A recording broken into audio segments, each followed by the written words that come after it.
Hey, what's up, everyone? Sly here with Flo. And Flo, man, how many videos have we made of Sebastian Valdez? And finally, the Hulk is finally suiting up. Absolutely insane, man. I made a video 2 weeks ago, and I talked to you guys. Hey, he was named the practice player of the week. He was on fire out there doing his thing, and we referenced Darrell Luter Jr. because remember 3 weeks ago he was a practice player of the week. He got called up, had a really good game against Atlanta. Oh yeah. And so we saw that, and I was like, guys, if there's ever a time that he's going to come up, it's going to be soon. It's not going to be Evan Anderson, even though Evan Anderson, shit, we want him to be called up too. It's going to be Valdez, and guess what? He got called up. So one, it looks like Alfred Collins probably not going to play. He was out Thursday and Friday.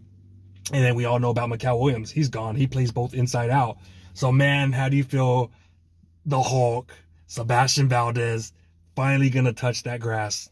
Yeah, man, I'm just excited. We were talking about this all during the offseason, that this guy had the potential to make the 53-man roster. At first, we were kind of bummed when they threw him down to the practice squad because this guy, he's played a bunch of big games in college. I understand college is different from the NFL, but this guy was ready. He was ready. He might not be like the fastest of guys, but this guy does have the technique, man. He has the technique down.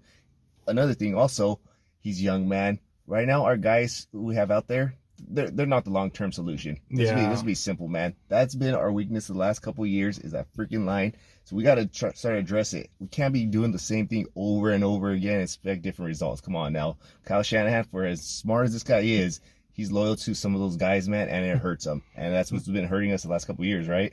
Yeah.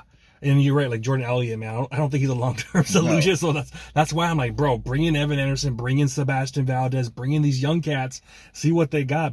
The only thing I'll say is we did stop the bleeding this year in the run defense, because I think a lot had to do with Mikal Williams. He has been so good in the run defense.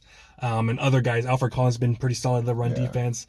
So, but the thing I got to say about this is during camp, OTAs, minicamp, training camp, preseason, Sebastian Valdez was better than Alfred Collins. He was better than all of them almost, you know? And so to me, then they're like, oh, damn, we're losing Alfred Collins, which sucks because he's been good. But there's like, bro, we've seen the camps. We've seen the preseason. He outplayed him like nothing other. He played. The only person he didn't outplay was probably Kalia Davis.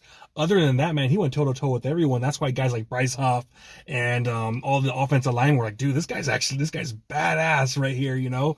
So that's what pumps me up. See him getting that opportunity to play, you know? It's like, you know, it's like a girl, you know, you want to take out on a date and you don't know, like, you're like, damn, how is she gonna be? It's been like months and months, and finally you ask her out, and it's that time, baby.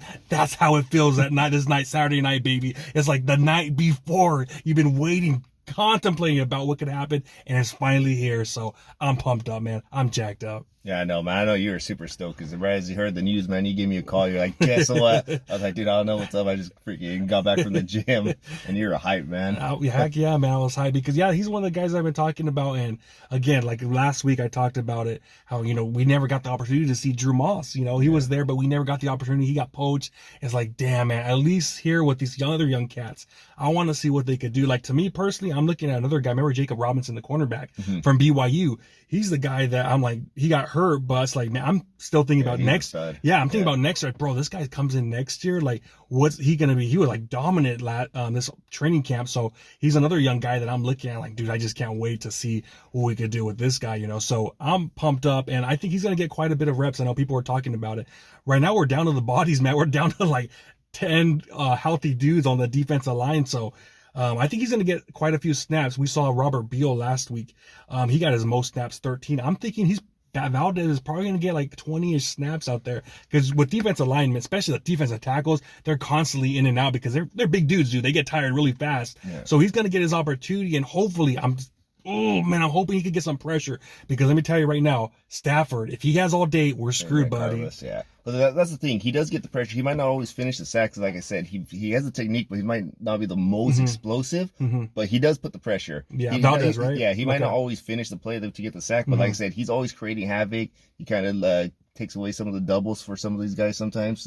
At least in the preseason, Yeah, that's what he did a good. lot. Yeah, he did good. So yeah, And again, like I said, 2 weeks ago when he was like, they were talking, yeah, he was a practice player league. He was doing some good things. And I wish that Niner media was able to see that, because he probably got a few sacks on the 11-on-11 drills. He was probably doing work, probably on your boy Jake Brendel. Now, Jake Brendel's been out, so it wasn't on him. It had to be someone else, you know. It probably was Hennessy. It probably was our other guards, Pooney or whatnot. So I'm thinking about this. Like, dude, I probably think right now he's probably starting to enter his man strength. He's probably getting even better, just like how Alfred Collins. Remember, Alfred Collins lost 30 pounds from training camp to right now.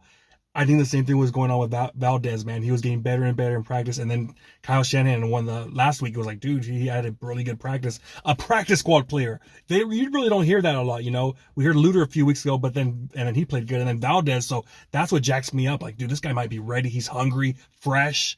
You know, all these guys, the Rams, they're beat up too, so they're coming in, going up against the freaking Mexican, you know, who's ready to go, probably finished his Bosola and whatnot, and he's like, fuck, put me in, coach, I'm ready to dominate. So he's someone that, like, again, I wish we were talking about maybe going to the game. It's not going to happen. You're going to go, in a few weeks with the Carolina Panthers. Yeah, so the thing is, with Stafford, if he does get that pressure, that's when he starts panicking. He starts, happy feet, and that's when he throws the interceptions.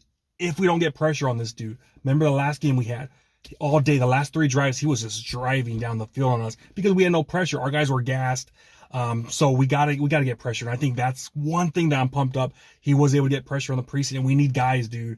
Because Robert Beal, dude, that dude's got to get pressure too. Because, dude, if we don't, we're screwed, dude. We're screwed. So he's someone that I'm like, damn, man, got to get it. So anything else on the game? Anything? Any predictions with the Rams? Nah, man, I don't like doing the predictions. You don't like the predictions? Dude, I'm not going to say anything either. The only thing I'm going to say is if this is such a huge game. If we lose this game right here, we're looking at not basically having to go road game after road game after road game to go to the Super Bowl. Go to the Super Bowl, dude. And that never works out. Remember, it almost worked out with Harbaugh when we won those 2 road games. Yeah. Same thing with Kyle Shanahan last year. We won those 2 road games, had to play against the Rams.